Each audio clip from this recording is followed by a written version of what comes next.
Good morning, good morning, good morning. आइए, सभी को सुबह सुबह का बहुत बहुत प्यार, सम्मान, आशीर्वाद, प्रणाम, सब कुछ। आज फिर से आपके सामने प्रस्तुत हो रहा हूँ एडॉप्ट एजुकेशन एकेडमी यानी एडा के बैनर तले। फिर से आपसे जो वादा किया उस कड़ी को फिर आगे बढ़ा रहा हूँ। फिर आज आपके सामने एक बहुत शानदार, बहुत इमोशनल, बहुत ही बेहतरीन कहानी आपके सामने प्रस्तुत करने जा रहा हूँ। इस कहानी को अगर आप दिल से सुनेंगे, दिल से समझेंगे, तो आपको एक माँ की ममता कैसी होती है ये आपको महसूस होगा। ये जान के सब सब लोग आश्चर्य है, आज तक इस चीज़ का प्रमाण नहीं मिल पाया है कि आखिर क्या है वो वजह जो माँ अपने बच्चों से इतना प्यार करती है। ये बात जब माँ से पूछा गया तो माँ को भी नहीं पता, माँ भी नहीं बता पाई कि वो क्या वजह है कि मैं अपने बच्चों से इतना प्यार करती हूँ। तो साक्ष्य के आधार पे अगर देखें तो देखा जाता है कि दुनिया में अथाह, असीमित और अनवरत किसी भी कंडीशन में अगर आपको सबसे ज़्यादा प्यार, सबसे ज़्यादा अपना प्यार देने वाला कोई अगर है तो वो माँ एक ऐसी हस्ती है जिससे आपकी पूरी बस्ती है। माँ एक ऐसा द्वार है जिसके आगे सारा जहाँ है। माँ है तो सब कुछ है, माँ नहीं कुछ भी नहीं के बराबर है। सब कुछ होने के बावजूद भी आप कुछ भी, वो आप लोग सौभाग्यशाली माँ है। ऐसा नहीं कि जो जिनके पास माँ नहीं है वो सौभाग्यशाली नहीं है, लेकिन जो है उनके पास वो बहुत भाग्यशाली लोग माना जाएगा। आज नहीं, जमाना से इस बात को ऑथेंटिक तौर पे माना जाता है। तो आज मैं जिस कहानी की आपके बारे में आपसे चर्चा करने जा रहा हूँ, आपको पता है कि हम 10वीं के हिंदी कहानी के जितने भी कहानी है सबका शेयर आपके साथ करने वाला हूँ एज ए कहानी। इतना अच्छे से आपके साथ शेयर करूँगा कि आप उस कहानी को कभी भूल नहीं पाएंगे। परीक्षा तो आपका यूँ ही निकल जाएगा, परीक्षा में इससे कभी आप इसमें कहीं फंसिएगा नहीं। बाकी जीवन में भी आप कहानी को कभी नहीं भूल पाइएगा। आप याद रखिएगा कि ये कहानी भी कभी सुना गया था। तो आइए बिना समय गवाए हम चलते हैं अपने कहानी की तरफ। कहानी 10वां के वर्णिका भाग 2 से तीसरा कहानी हमारे लोगों के सामने प्रस्तुत है। कहानी का नाम है माँ। कहानी का नाम है माँ। नाम से ही पता चल रहा है माँ। माँ का मतलब समझ रहे हैं? समझ रहे हैं, धरती आसमां दुनिया जहाँ सब माँ है। माँ एक माँ है। माँ की कहानी, कहानी का नाम है माँ, जो गुजराती कहानी है। गुजराती कहानी है मतलब गुजरात की कहानी है, जिसके लेखक जो है वो है ईश्वर पेटलीकर। उसके लेखक कौन है? ईश्वर पेटलीकर। किस कहानी के? गुजराती कहानी जो माँ है वर्णिका में, उस कहानी के जो लेखक है वो है ईश्वर पेटलीकर, जिसकी कहानी में गुजरात की समय और समाज, दर्शन और कला बड़ी अच्छे तरीके से विस्तृत रूप से दर्शाया जाता है। ईश्वर पेटलीकर गुजरात के बहुत बड़े लोकप्रिय और बहुत ही बेहतरीन लेखक है, साहित्यकार है। इनकी प्रसिद्ध कहानी है खून की सगाई। हाँ जी, इनकी कहानी है, मतलब इनके द्वारा जो कहानी लिखी गई है जिसमें सबसे प्रसिद्ध कहानी है खून की सगाई। और प्रसिद्ध उपन्यास जो इनका है वो है काला पानी। जी हाँ, काला पानी। काला पानी किसका किसका किसने लिखा? ईश्वर पेटलीकर। खून की सगाई किसने लिखा? ईश्वर पेटलीकर। ये भी आपसे पूछ सकता है। उसके सब सब बुक्स भी से भी पूछा जाता है परीक्षा में, तो ये भी पूछ सकता है आपसे। इनके दर्जनों पुस्तकें प्रकाशित हुई है। और जो कहानी आज हम पढ़ने जा रहे हैं माँ, इसका संपादन और अनुदित जो करने वाले हैं वो है गोपाल दास नागर। इसका मतलब समझ रहे हैं? ये जो कहानी था वो गुजरात का था, गुजराती लैंग्वेज में रहा, तो उसका हिंदी में रूपांतरण करने वाला कौन है? गोपाल दास नागर, ताकि हम उसको हिंदी में आज पढ़ रहे समझ रहे। तो ये हमारे राइटर के परिचय हो गए। बहुत छोटा सा परिचय होता है इसमें राइटर का परिचय हो गया। अब आपको लिए चलते हैं उस कहानी की तरफ जिस कहानी को मैंने आज तक सिर्फ पढ़ाया था, आज पढ़ा है। जी हाँ, आज तक पढ़ाया था, आज पढ़ा है। इतना इमोशनल कहानी कि आज मैं पढ़ते पढ़ते बड़ी भावुक, इतना भावुक हुआ हूँ कि मैं आपको इसकी फीलिंग व्यतीत नहीं बता सकता हूँ। आइए कहानी के बारे में आपको बताते हैं। कहानी शुरुआत होती है कहाँ से? कहानी में एक माँ है, कहानी में एक माँ है और उसकी एक छोटी बेटी है जिसका नाम मंगू है। कहानी में एक माँ है, उसकी छोटी बेटी है मंगू। कौन है? मंगू, उसकी छोटी बेटी। इट्स मीन उसकी बड़ी बेटी भी है, उसकी बड़ी बेटी है जिसका नाम है कम्मू। छोटी बेटी का नाम मंगू, बड़ी बेटी का नाम कम्मू। और उसके दो बेटे हैं, बहुए भी हैं, बेटे भी हैं, दो बेटे मतलब उनके बहुए भी हैं। बेटे, दो बेटे और बहुए भी है, पोता पोती भी है, नाती नतनी भी है इनका। सब विवाहित है, ये तीनों विवाहित है, दो ये और एक ये, तीनों विवाहित है। मंगू जो है एक शुरू से ही, जन्म से ही मंगू जो है जन्म से ही पगली एवं गूंगी लड़की। मंगू जो है प्राकृतिक प्रकोप है उस पे, वो प्रकृति ने उसके साथ क्रूरता किया है। वो जन्म से ही पगली एंड और गूंगी है। उसको पैखाना पेशाब इस सब का कोई आइडिया नहीं रहता है, कपड़ा का कोई ध्यान नहीं रहता है। वो इस तरह की पागल है। वो सब काम एक माँ उसके लिए करती है, उसका माँ उसका सारा कार्य करती है। और इतनी प्यार में डूब चुकी है मंगू की माँ मंगू के प्रति। बाकी बच्चे तो बच्चे हैं ही, बाकी के प्रति तो प्यार है ही, लेकिन जो प्यार और संभार इनके प्रति है वो बाकी के प्रति नहीं है, क्योंकि ये विकलांग है। और ये विकलांग है मतलब प्राकृतिक क्रूरता है इनके ऊपर, और उस क्रूरता के वजह से ये अबोध है, इसको पता नहीं है कि कैसे क्या करना है। तो माँ के साथ रहती भी है, माँ इसकी ज्यादा सेवा उवा करती है, क्योंकि वो खुद से कर नहीं कुछ पा रही है, इसीलिए माँ का सबसे ज्यादा लाड प्यार इसी के साथ मिलता रहता है।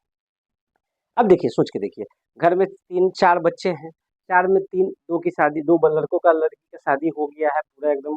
वो सब अपने अपने घर में लड़का से बाहर कमा रहा है, बहुएं साथ में रहती है।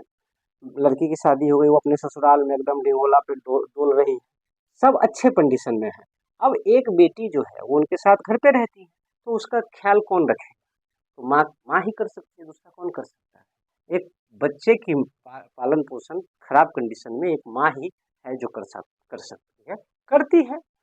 तो माँ जो है मंगू का सारा काम करती है, जैसे उसका पखाना पेशाब ठीक करना, कपड़ा साफ करना, सब कुछ समझना, खिलाना पिलाना, सारा चीज वो करती है मंगू का। मंगू का सारा काम कौन करती है? माँ करती है। अब कभी कभी क्या होता है, छुट्टियों में जब ये लोग छुट्टी में आते हैं घर पे, तो पोता पोती बहू सब आता है। में नहीं यार, चलो अब छुट्टी है, चलो चलते हैं घर पे। घर पे आते पोता पोती सब से पूरा एकदम घर भरा पड़ा है, एकदम खुशी का लहर चल रहा होता है। फिर भी माँ सबके साथ समय बिताती है, पोता पोती के साथ भी समय बिताती है, खेलती है, हंसती है, लेकिन फिर भी इसकी ध्यान थोड़ा ज्यादा रखती है, क्योंकि वो विकलांग है तो निश्चित है कि उस पर ज्यादा ध्यान रखेंगी। अब जैसे ही ये ज्यादा ध्यान उस पर रखती है, तो आप तो समझ ही रहे हैं, बेटा तो बेटा है, भाई तो भाई है, लेकिन बहुए, अब देखिए बहुओं को, इनकी जो बहुए हैं, अब वो कसम कस कर रही है। क्या कर रही है? कसम कस कर रही है। किस तरह का? अब वो टीका टिप्पणी कर रही है, बड़बड़ा रही है, बड़बड़ाती रहती है। एकरा सामने दोनों पति बड़बड़ाती रहती है। क्या बड़बड़ाती रहती है? कि एक एक वही तो बेटी नहीं है, अपना वही सब प्यारा तो नहीं है, अपना दो बेटा है, बहू है, बेटी है, पोता पोती है, वो उनको तो उसमें प्यार ही नहीं लगता है, खाली उसी पे सारा प्यार निछावर करके रखी हुई है। तो ये बड़बड़ाती रहती है हमेशा बेटों के सामने। तो पति है बेचारा, जानते ही है, पति थोड़ा सा क्या करेगा, हम हर बात पे कुछ रिप्लाई करना उचित नहीं रहता है, तो अपना सुन के रह जाता है। लेकिन उसकी जो बेटी है बड़ी, कम्मू, जो भी विवाहित है वो भी गाती है, तो वो तो बेटी है, तो वो तो मुंह पे ही सब कुछ बोलती है, माँ के मुंह पे ही डायरेक्ट बोलती है। बेटी का तो विकार न होता, मुंह पे ही बोल देती है, माँ के मुंह पर ही सुना देती है, जो सुनाना होता है मुंह पे ही सुना देती है। माँ घर के लोगों को क्या जवाब दे? बाहर के लोगों को तो कुछ कहा जा सकता है, बाहर के लोगों से तो लड़ा जा सकता है, लेकिन घर के लोगों से लड़ना है तो कैसे लड़े यार? तो माँ चुपचाप सिर्फ सुनती है, और माँ की आंखें बरसती रहती है, बस और कुछ नहीं कर पाती है। माँ इस विपदा में रहती है।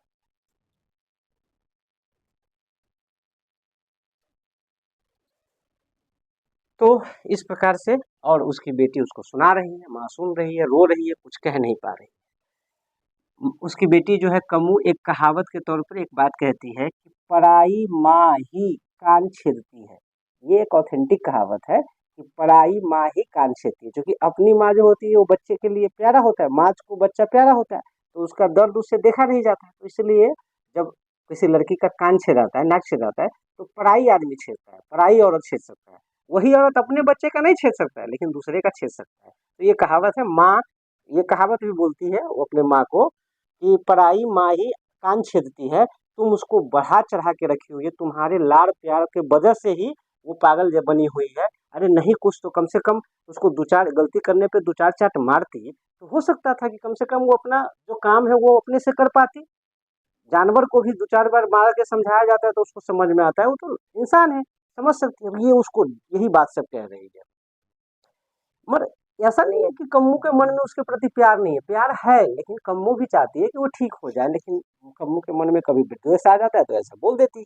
कम्मू कह रही है कि मान लीजिए मर गई अगर मम्मी, तो क्या होगा? उसका तो उससे उसका उसका और कुटुंब सबका छुटकारा होगा। जैसे अगर मान लीजिए वो इस कंडीशन में, तो इस कंडीशन में वो मर गई तो अच्छा ही होगा, कम से कम उसका भी छुटकारा हो जाएगा, वो भी अपना जीवन से छुटकारा पा लेगी। अन्य कर कुटुंब रिश्तेदार वो सब भी उससे छुटकारा पा लेगा, तुम भी फ्री हो जाओगी। ये मम्मी को अपने बोल रहे। और माँ जो है तब तक उसको देखे जा रही है, ना कुछ बोल पा रही है, सिर्फ और सिर्फ सुन रही है और चुपचाप रो रही है। ये है एक बच्चे के लिए, हर बच्चे के लिए प्यार है, लेकिन उस अबोध के लिए, उस पागल के लिए वो क्या करे। माँ भी चाहती है, माँ भी चाहती है कि कबू मर जाए, लेकिन प्राकृतिक रूप से। वो ये नहीं चाहती कि मैं मेरी वजह से वो ये नहीं चाहती कि मैं उसे मार दूं। हाँ, वो चाहती है कि इस कंडीशन से अच्छा है कि वो मर जाए, कम से कम इस दुर्दशा से तो बचे तो सही। लेकिन ऐसा नहीं करे कि हम उसको छोड़ दे और इस वजह से मर जाए और हमें ये लगे कि मेरी वजह से वो मर गया। इसलिए वो माँ चाहती है कि वो मरे, लेकिन प्राकृतिक रूप से मरे। तो सब आदमी इस तरह से परेशान है। बच्चों, बेटों का हाल देखिएगा, तो बेटों का क्या हाल है?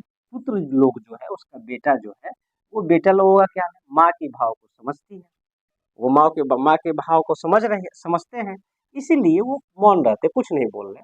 वो माँ अपना जो कर रही है करने दीजिए।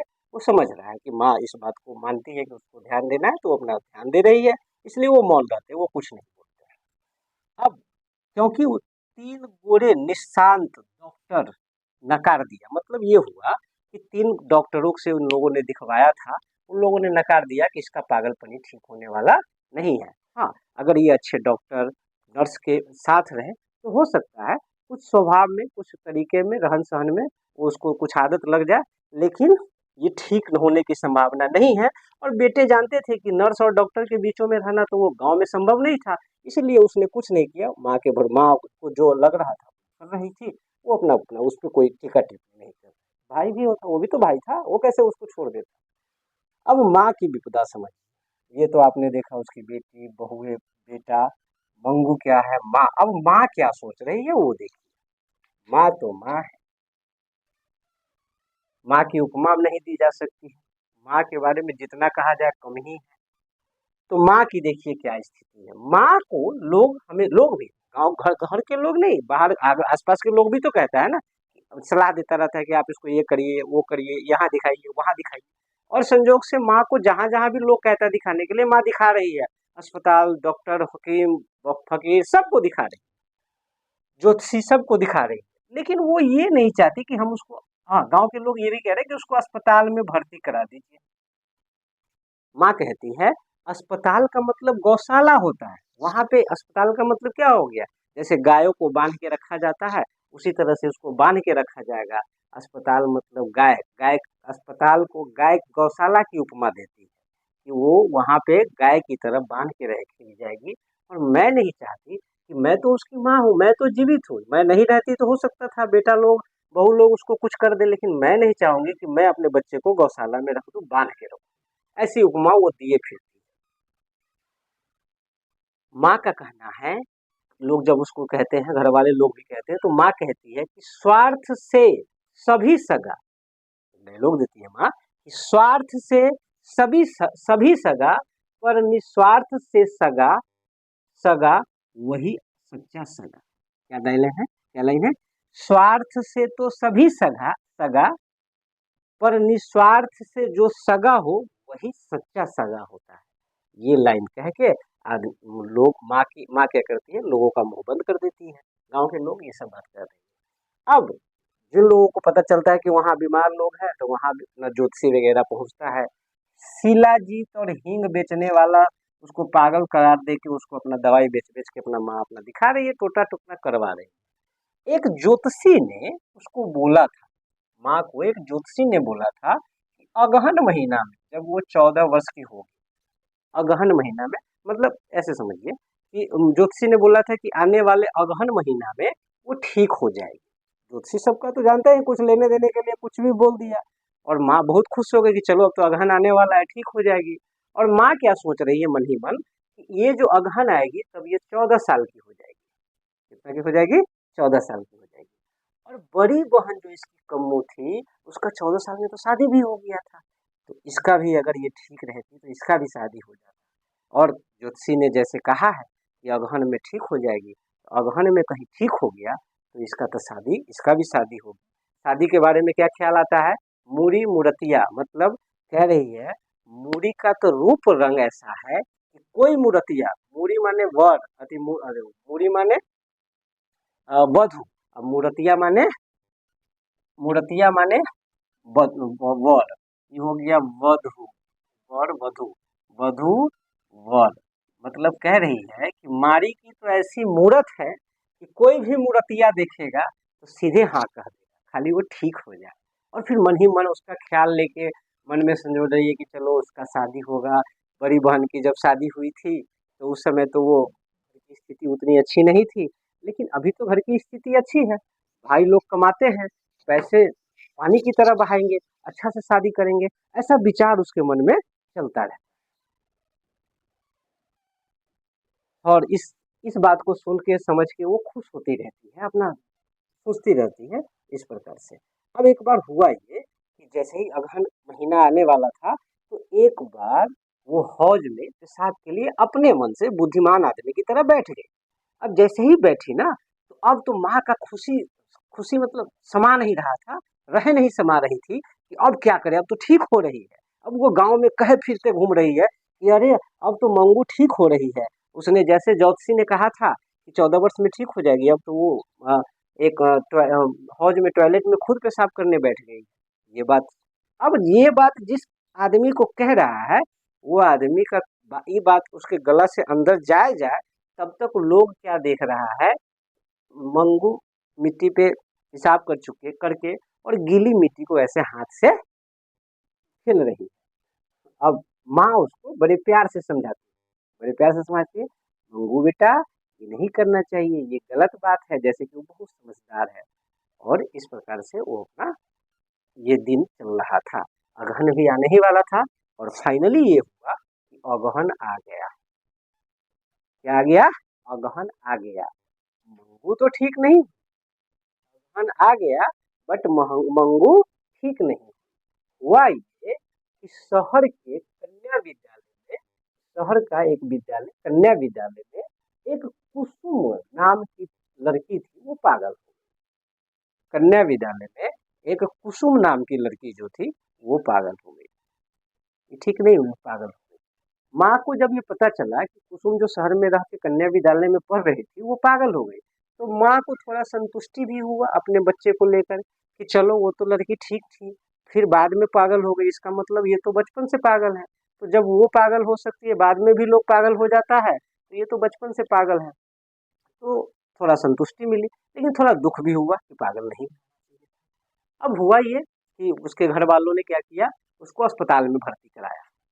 उसके घर वालों ने कुसुम को अस्पताल में भर्ती कराया। अब माँ कह रही है, क्योंकि कुसुम की माँ मर चुकी थी, कुसुम की माँ मर चुकी थी, तो माँ कह रही है कि आज उसकी माँ अगर जीवित होती तो उसे अस्पताल में भर्ती नहीं करवाती। ऐसा अपने अपने आप को प्रूफ कर रही है, ऐसा सोच रही है।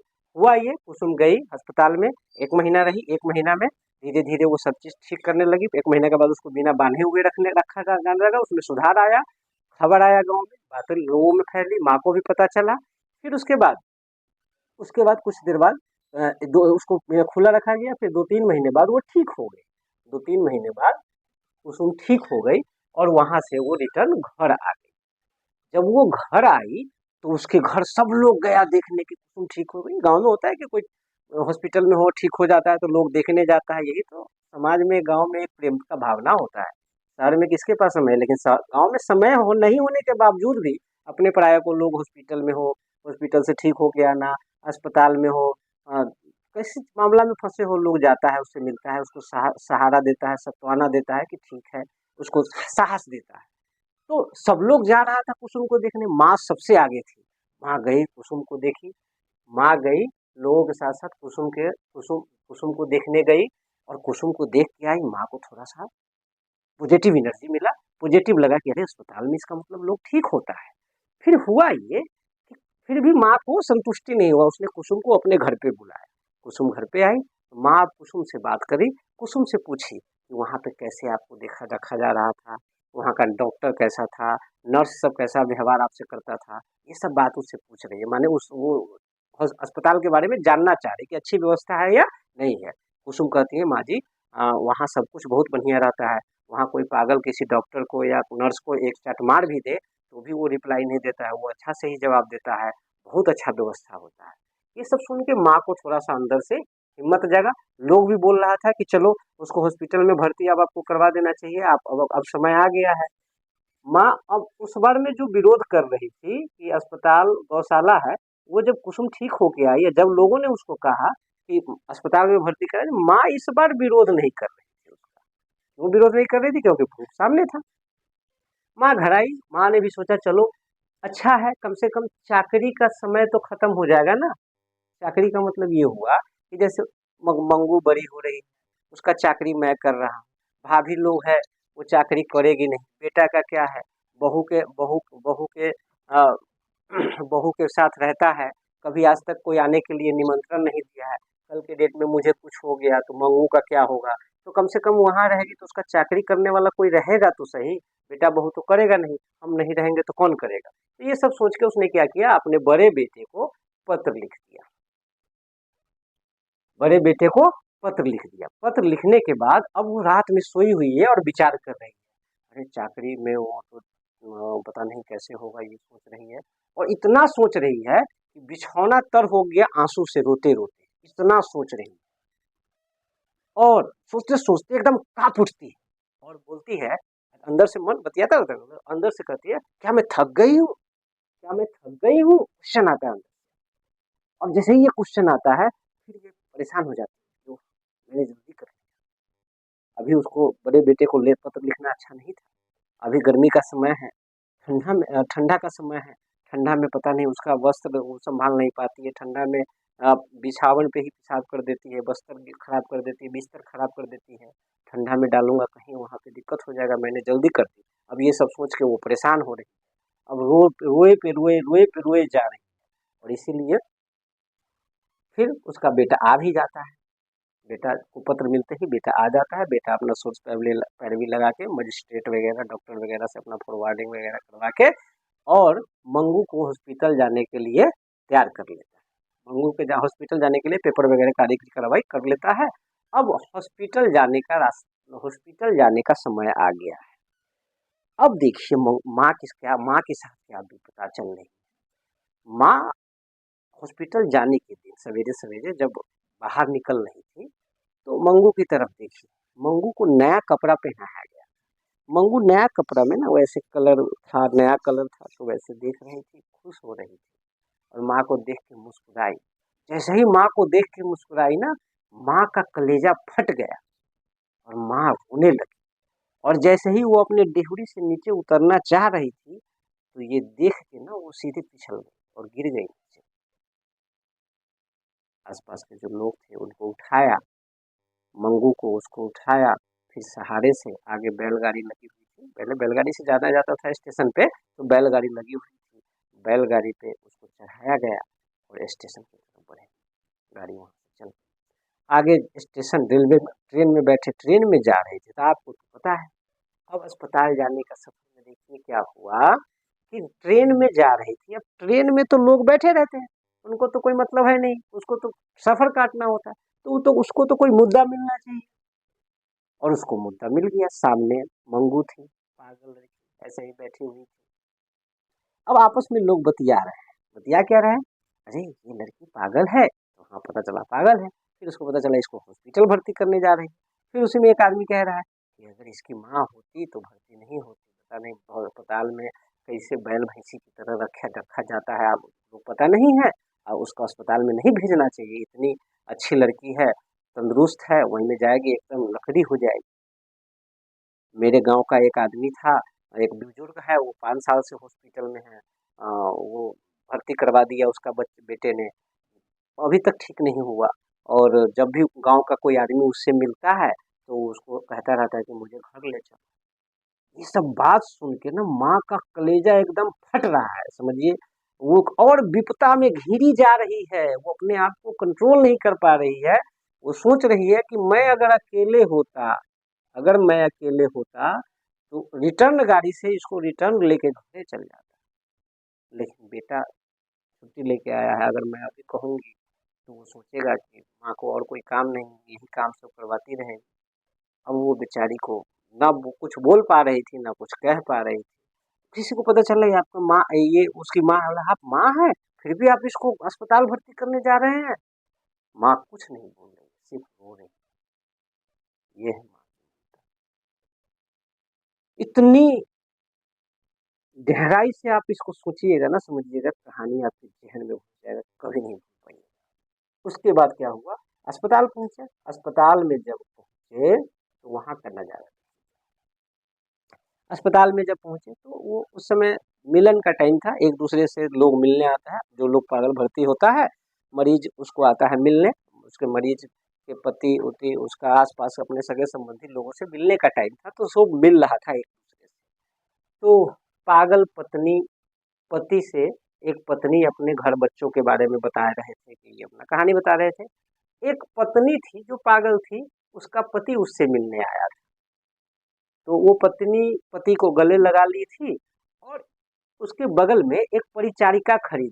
क्या खड़ी थी? परिचारिका। और उस पे इशारा करके वो बोल रही है, ई भूतिया जो है ना, वो हमको अच्छा कपड़ा नहीं देती है, अच्छा खाना नहीं देती है, न तेल लगाने के लिए देती है।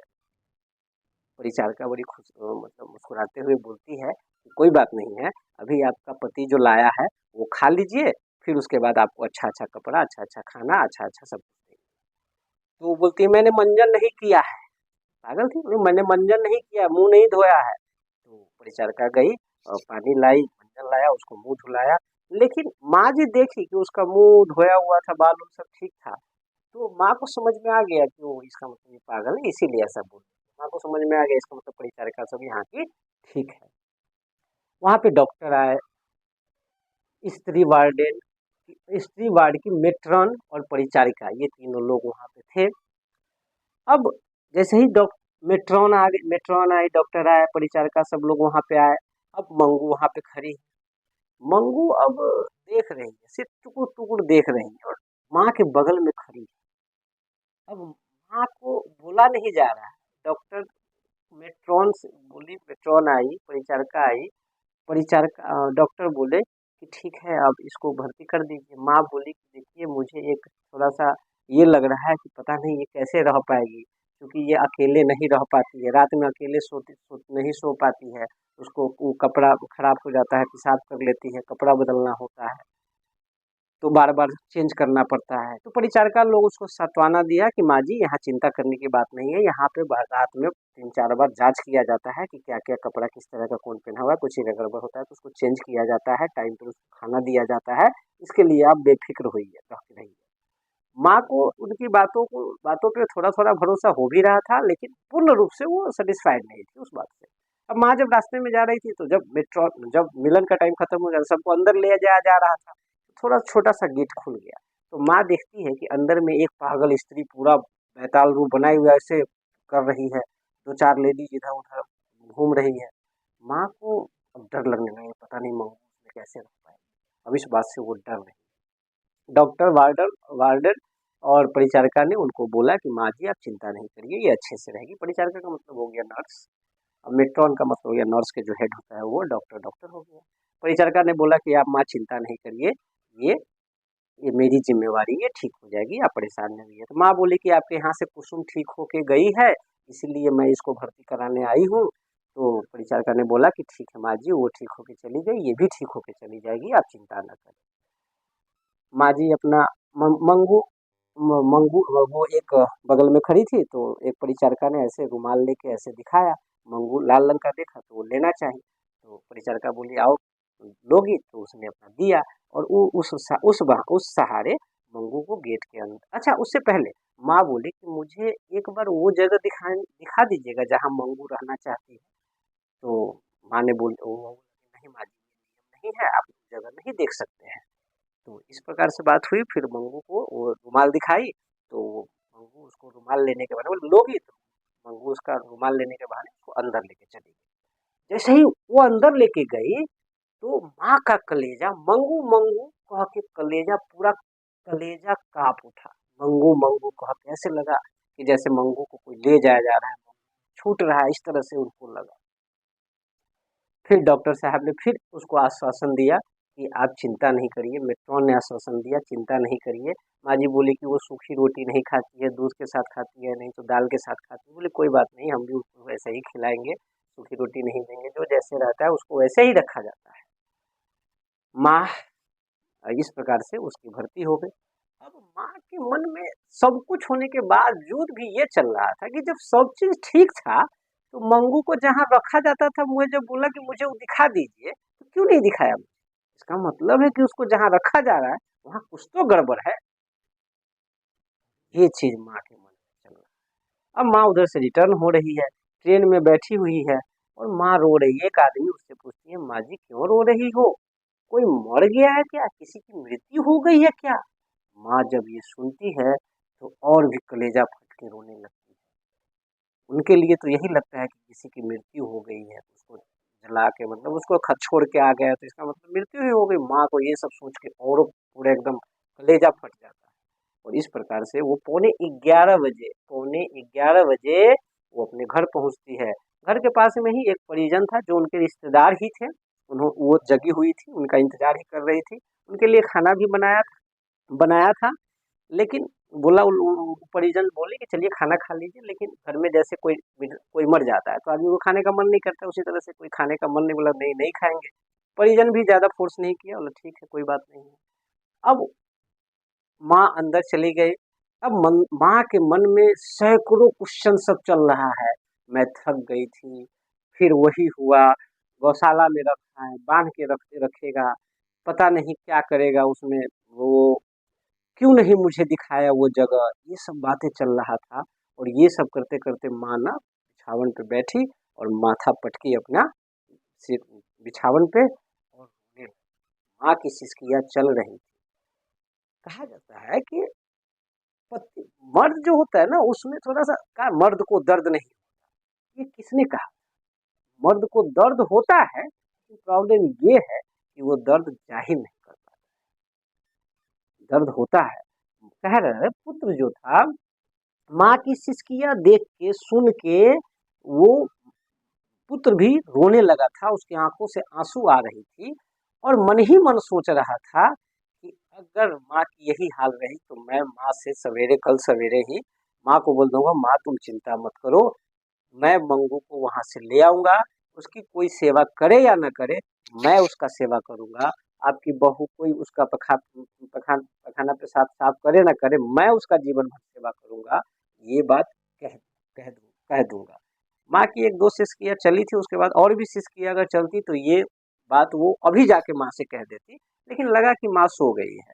जैसे ही उसको लगा माँ सो गई है, उसने भी अपना पलक झपकाया और वो भी सो गया। जैसे ही वो भी सो गया, और सोया जैसे ही सुबह सुबह जैसे सूर्य उदय हुआ। गांव में जानते हैं जैसे ही सूर्य उदय होता है तो पहले गांव में ना चरखी चलने लगती थी, क्या बोलते हैं उसको, मुर्गा बाग देने लगता था। जैसे ही ये मुर्गा बाग देने लगा, सुबह हुआ कि माँ एकदम चिल्ला के उठी, और चिल्ला के माँ उठी और बोल रही है दौड़ा रे दौड़ा, दौड़ो रे दौड़ो, मंगू को, मेरी मंगू को मार डाल, ऐसे चिल्लाई। जैसे ही ये जोर से बोली ना, बेटा सीधे बाहर जोड़ी पे बैठ सोया हुआ था, सीधे उतरा और वहां पहुंचा। आसपास के लोग भी जाके पहुंच गया, आसपास के लोग भी गया, देखा। और देखा तो क्या देख रहा है कि जो मंगू पागल थी, जैसी थी, माँ आज फिर मंगू की श्रेणी में जा चुकी है। इसका मतलब ये हुआ कि माँ मंगू के श्रेणी में जा चुकी है। माँ अब पागल, मंगू पागल थी, माँ पागल। और इस प्रकार से मंगू तो हॉस्पिटल चली गई, माँ फिर पागल हो गई। इस हिसाब से हमारा कहानी। आप इस कहानी का निचोड़ देखेंगे, इस कहानी के भावार्थ को समझने की कोशिश करेंगे, तो पूरी कहानी माँ पे टिकी हुई है। माँ के 3 बच्चे 4 बच्चे हैं, उसमें एक मंगू है, उसकी सेवा के साथ साथ वो सब बच्चों को प्यार कर रहा है। लेकिन माँ की जो महिमा है, माँ की जो प्यार है, जो भाव है, वो अपने बच्चों के प्रति कैसा होता है, इस कहानी को जब आप पढ़ेंगे, सुनेंगे, ध्यान से समझेंगे तो आपको समझ में आएगा। इस प्रकार से आज ये कहानी मंग माँ तीसरा चैप्टर हमारा समाप्त होता है। आई होप सो आप और भी कहानी देख रहे होंगे, आपको अच्छा लग रहा होगा। आप उस पर कॉमेंट करें, आपका कॉमेंट से मुझे पता चलेगा कि आपको कैसा लग रहा है। और मैं चाहूँगा कि आपका परीक्षा बहुत ही नज़दीक आ गया है, आप इसको देखें, ध्यान से देखें। बस थोड़ा देर में ही पूरी कहानी का निचोड़ आपको समझ में आ जाएगा, एक भी क्वेश्चन आपका नहीं छूटेगा। तो इसी आशा और विश्वास के साथ इस कहानी का हम यहाँ पे समापन करते हैं। Wish you all the best.